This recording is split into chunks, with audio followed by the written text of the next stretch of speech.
Sau tari mutane da dama suna shan wahala wajen bambance waɗannan fannoni na kwamfuta.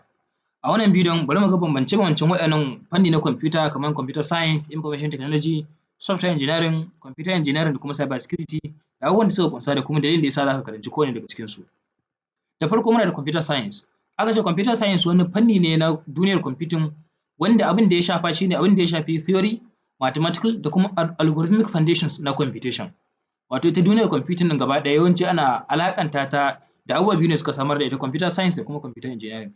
Idan muka matsa ɓangaren computer science abu ne wanda wato kimiyyar na'ura, abu ne da ya shafi scientific aspect na computing, wanda za mu iya gani a nan gurin akwai theoretical aspect, theory kenan zai shafa, akwai mathematics, sannan kuma akwai algorithmic foundations gaba ɗaya na theory of computation na duniyar computation ɗin gaba ɗaya. Aka ce abubuwan da ya centering a ciki, abubuwan da ya ƙunsa kenan akwai algorithms, wato algorithm kenan, algorithm, sannan akwai data structures, akwai programming languages da kuma computational theory. So wannan zai ba da dama wajen a fahimci yadda computation works, yaya computation yake aiki, wato yadda computation yake aiki, ta yadda za a yi discovering ɗin sababbin hanyoyi da kuma process na information da yadda za a yi performing tasks. Wannan shi ne abin da computer science ya ƙunsa. Misalan abubuwan da ake computer science shi ne designing new algorithm, a yi designing sabon algorithm, ko kuma a yi developing wani AI model, ko kuma a yi analyzing wani quantum computing kenan, ko kuma a yi formulating ɗin wani computational theories, wato theories na computing, ko kuma a yi conducting ɗin wani computation research. Wannan su ne abin da computer science ta ƙunsa. To saboda haka sai mu duba na biyu akwai information technology.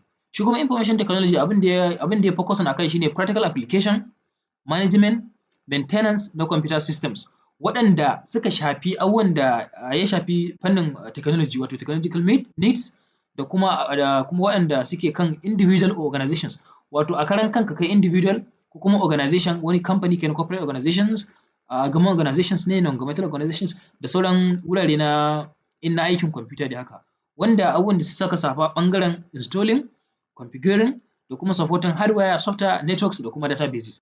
Wannan su ne abubuwan da information technology ya ƙunsa, wanda kun ga akwai bambanci tsakanin da computer science. Shi information technology abin da ya ƙunsa shi ne wato practical application, practical application kenan, amfani a zahirance shi ne practical application, da kuma management, gudanarwa, kula da abu, da maintenance na computer systems, na kula da gaba ɗaya computer systems ɗin, waɗanda suka ta'allaƙa ga fannin fasaha, wato technological needs, wanda ya shafi individual a karan kanka kai kaɗai, ko kuma organization na ce zai iya faruwa a karan kanka kai kaɗai, ko kuma corporate organizations, kamfanoni, ko NGOs, ko governmental organizations da makamantansu, ko research centers da sauransu. Abubuwan da ya shafi aiki shi ne installing, a yi configuring, da kuma a yi supporting ɓangaren da ya shafi hardware da software, a yi installing hardware da software da networks da databases da makamantansu. Yanda za a sa wannan fannin na corporate organizations ko individual ɗin nan ya yi aiki, how to make it work technologically. Wannan shi ne information technology kenan. Abubuwan da ya shafa misalansa shi ne managing computer networks, setting of cloud services, a yi managing computer networks ɗin, a yi configuring, installing da kuma managing networks ɗin wannan organization ɗin, sannan a seta cloud services na wannan organization ɗin, sai kuma a yi managing databases, a yi configuring servers ɗin akwai buƙata, sannan kuma a yi providing in technical support. Shi ne za ga wani lokaci in za a ɗauki mutum aiki a ce ana so ya kasance yana da degree a information technology, saboda ya kasance wani technical support, misali technical support haka akwai sama da shi haka. So wannan shi ne abin da fannin information technology ya ƙunsa. Na uku akwai fannin software engineering. Software engineering kuma shi ne yake applying ɗin engineering principles. Abin da ya ce aka san engineering principles, engineering shi ne tsare-tsare, ƙere-ƙere, managing da kuma ƙirƙiro abubuwa bisa ga yanda ya ta'allaƙa ga tsari da architecture da makamantansu. So shi ne engineering. So aka ce software engineering aka ce ya yi applying ɗin duk wani engineering principles that best practice to the design, kun gane ko, akwai design, development, testing, deployment da kuma maintenance na software systems. Wato abubuwan da ya ƙunshi shi ne yaya za a yi designing na software, har a zo development nata, har a zo a yi testing, har a zo a yi deployment, wato a ɗora ta a server kenan ta yi aiki for everyone a ganta, ba wai inda aka yi developing ɗinta kenan ba. Sannan kuma yadda za a yi maintaining ɗin waɗannan software systems ɗin ta hanyar producing ɗin solutions that are reliable, a yi producing solutions ɗin wanda they are reliable, they are secure and efficient and scalable throughout the full development life cycle. So waɗannan su ne abin da software engineering ta ƙunsa, yaya za a yi developing wani abu, tun daga farkon design, development, testing, deployment har zuwa maintenance na wannan software systems din, wanda zai kawo producing solutions ga waɗannan abubuwan. Misali a ce civil engineering, abubuwan da ya shafi gine-gine, ilimin gine-gine ko gina gada ne, gina abubuwa da makamantansu, ko wasu abubuwa na engineering da makamantansu. So shine aka dawo da shi fannin software, shi ma software tana buƙatar wannan. Abubuwan da ya shafa misali example shine developing mobile applications, building ɗin mobile applications, building web applications, sannan creating operating systems, developing enterprise software da kuma managing development life cycles gaba ɗaya. Wannan shine abin da software engineering ya ƙunsa. Sai kuma na huɗu shine computer engineering. Shi kuma computer engineering shine wato haɗa software da kuma hardware. Shine aka ce computer engineering integrates hardware and software in the design of computer-based systems. Abin da ya shafi yadda za a haɗa software da hardware. Tun da dama computer science ko kuma software engineering ya shafi abin da ya shafi software ne, to shi kuma computer engineering yana dealing ne mainly for hardware da makamantansu. To ya za a haɗa su? To shine aka ce computer engineering integrates hardware and software in the design of computer-based systems. A ɓangaren design ɗin computer-based systems. Akwai systems kala-kala, to abin da ya shafi computer-based systems, yanda za a yi designing ɗinsu, to a nan ake buƙatar computer engineering da zai haɗa software da hardware.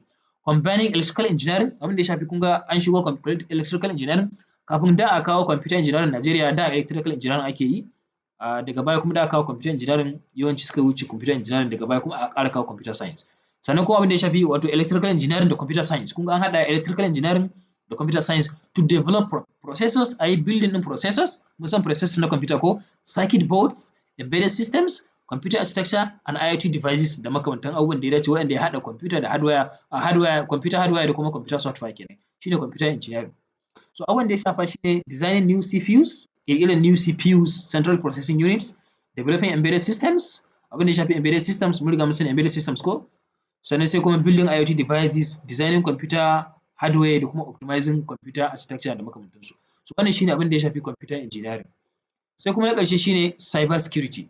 Cybersecurity kuma aka ce protects computer systems, networks, applications and data from cyber threats and unauthorized access. Shi wannan cybersecurity ɗin ilimi ne wanda ya shafi kare waɗannan computer systems ɗin da networks ɗinsu da applications da data, a kare su daga barazanar yanar gizo da kuma unauthorized access. Unauthorized access shine ba a ba mutum dama ba kawai ya zo shiga. Dole in ka gina gida ko ka gina kamfani kana buƙatar mai gadi.